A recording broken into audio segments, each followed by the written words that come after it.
Hello mga Kalon Seekers! Welcome back dito sa aking channel. And sa video ngayon mga Kalon Seekers, share ko sa inyo yung inline loan platforms na personal kong nasubukan recently. Ilalagay ko na lang din yung link ng mga pautangan na ito sa comment section. So pwede nyo i-click yung link na yan para ma-i-explore nga itong mga loan apps na nasubukan kong utangan. Pero disclaimer mga Kalon Seekers, try or apply at your own risk pa rin. Ayun nga, kapag umutang kayo sa mga ito, mas maganda na gumawa na lang din tayo ng sarili nating research. At pwede nyo nga i-click yung link na makikita sa comment section para mai-explore nyo pa. At kung sa tingin nyo mataas yung interest, edi huwag nyong utangan. Pero kung sa tingin nyo medyo okay naman yung interest para sa inyo, yung mga terms, then pwede nyo subukan, di ba? Pero paalala ulit mga Kalon Seekers na huwag tayong uutang kapag gagamitin lang natin sa luho, like pambili ng magandang damit or magandang shoes or gusto mong kumain sa mamahaling restaurant. Okay, mas maganda na umutang tayo kapag emergency talaga yung panggagamitan or gagamitin niyo pambayad sa mga bills kasi nga talagang mapuputulan kayo ng kuryente. So yun, pwede niyo i-consider umutang sa mga loan app, pero make sure nga din na ang inuutangan natin ay hindi na mamahiya. So itong i-share ko nga sa inyo ay decision nyo pa rin, option nyo pa rin kung utangan nyo ito. So, i-share ko nga lang itong recently or nasubukan. So, ang unang-una nga mga Kalon Seekers ay itong Pondo Pinoy. Perfect itong Pondo Pinoy para sa mga negosyante, kahit yung mga may sari-sari store, yung mga may barber shop, at kahit yung mga maliliit na negosyo natin. Para nga lang ito sa mga nasa Metro Manila at may application time na 10 minutes lang, mabilis lang mag-apply dito. Kaya kung may business ka like sari-sari store, yung mga motor shop or grocery at iba pa, kahit small business nga lang ay swak ito para palaguin ang negosyo mo. Ang pangalawa nga mga Kalon Seekers na nasubukan ko ay itong Cash Express. So itong Cash Express naman ay napakabilis yung pag-process nila ng loan application at kapag first time mo na umutang dito, pwede kang makautang ng 1,000 hanggang 10,000 lang. Yan nga yung first loan, pero kapag repeat borrowers ka, pwede kang umutang hanggang 20,000 pesos. So pwedeng makautang dito yung nag-edad ng 21 to 70 with stable source of income nga. At pangatlo mga Kalon Seekers na nasubukan ko din ay itong Finbro.ph. So yung Finbro.ph nga ay perfect kung gusto mo ng hanggang 15,000 na first loan at pwede rin tayong umutang hanggang 50,000 pesos kapag repeat borrowers ka nga dito sa Finbro. Ang maganda nga dito sa Finbro ay 100% online nga, walang collateral din ito at pwedeng maaprubahan ng ating loan application 10 to 15 minutes lang. So pang emergency talaga siya. At meron itong loan terms nga na hanggang 12 months. Pero kagaya nung sabi ko sa inyo mga Kalon Seekers, kapag first time natin na umutang, possible na isang buwan lang yung first payment terms or mas mababa pa sa isang buwan.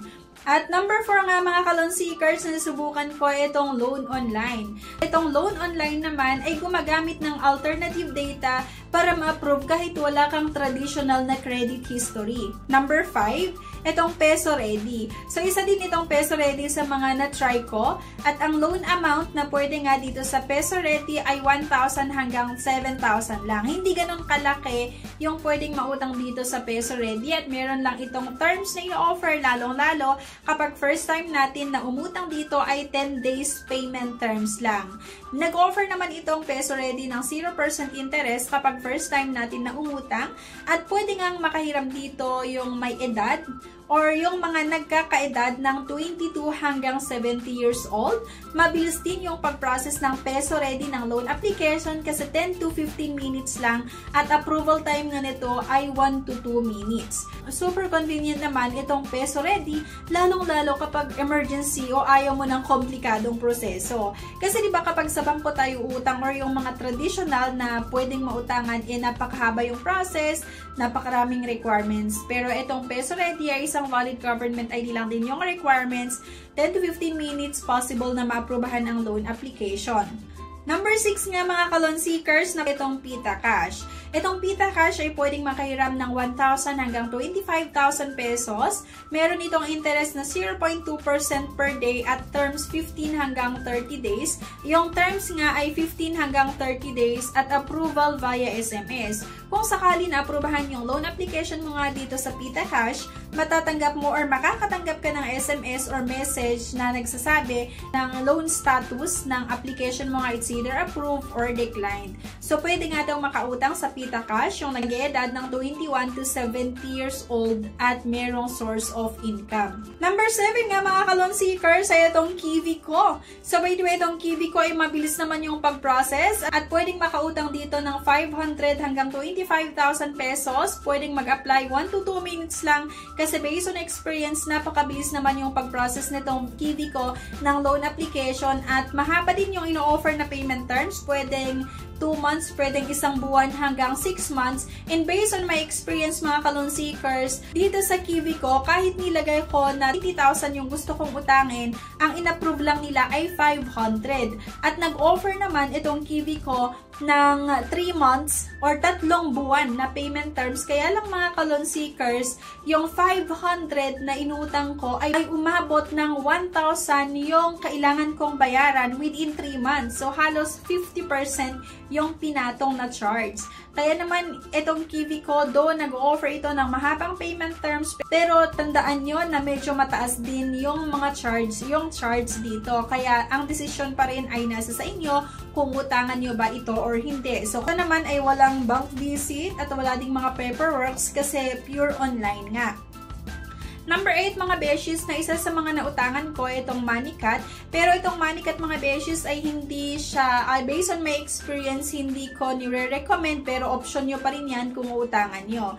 So nung nag-try kasi ako dito sa MoneyCat, ayon sa kanila ay pwede akong umutang ng 500 hanggang 20,000 pesos. Nag-apply nga ako online, ang nilagay ko ay 10,000 yung gusto kong utangin. Kaya lang kasi ang in-approve ng MoneyCat ay 500 pesos lang. So dito sa MoneyCat, medyo mataas din yung charge niya, lalong-lalo kapag reloaner ka. Tumataas yung interest at yung mga iba't ibang fees nila kapag reloaner ka. So, nasa sa inyo pa rin yung desisyon kung uutang ba kayo dito sa MoneyCat. So, by the way, sinubukan ko kasi gusto kong magawan din ng aking honest review. 9 nga na isa sa mga trinay ko din ay itong Creditify. Okay, so by the way, kung gusto nyo i-explore at ma-check din kung ano yung mga pinagsasabi ko, yung link nga ay makikita nyo sa comment section. So, number 9 nga mga ka-loan seekers, itong Creditify, na kung saan open naman ito 24/7 kahit holidays.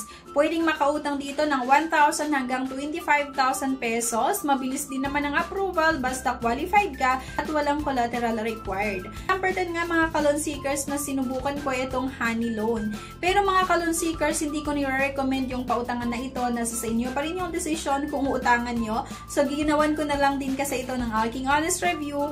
At dito naman sa Honey Loan, walang payslip daw na hinahanap. So, wala din itong guarantor at pwede nga daw makahiram dito ng 1,000 hanggang 30,000 pesos. Up to 6 months yung payment terms, pero sa akin, napaka short term lang yung in-offer. Instant naman daw yung approval, pera agad sa e-wallets o sa banks. Pero mag-ingat tayo kasi kapag mga utangan online, may mga charges pa rin talaga yan, yung mga interest at iba't ibang mga charges. So, yan na nga mga ka-loan seekers, yung online loans na nasubukan ko recently. Pero tandaan nyo ha, na huwag umutang ng sobra sa kaya mong bayaran. Dapat basahin nyo ng mabuti ang terms at yung mga interest bago mag-apply.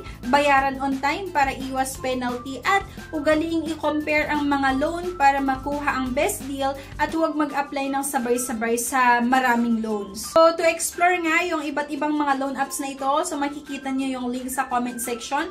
Pero disclaimer lang mga ka-loan seekers, hindi ko nire-recommend yung pautangan na ito. So, i-explore nyo nga para makita nyo yung sinasabi ko. So, yung link ay makikita sa comment section and thank you guys for watching. Please don't forget to like, subscribe, at i-share nyo na rin yung video para makatulong sa iba. So, kung sakali na may experience din kayo sa mga pautangan na ito, sana i-comment nyo po yan para mabasa ko at mabasa nga din ng mga iba. Thank you guys at ingat po tayong lahat para responsibly. Bye!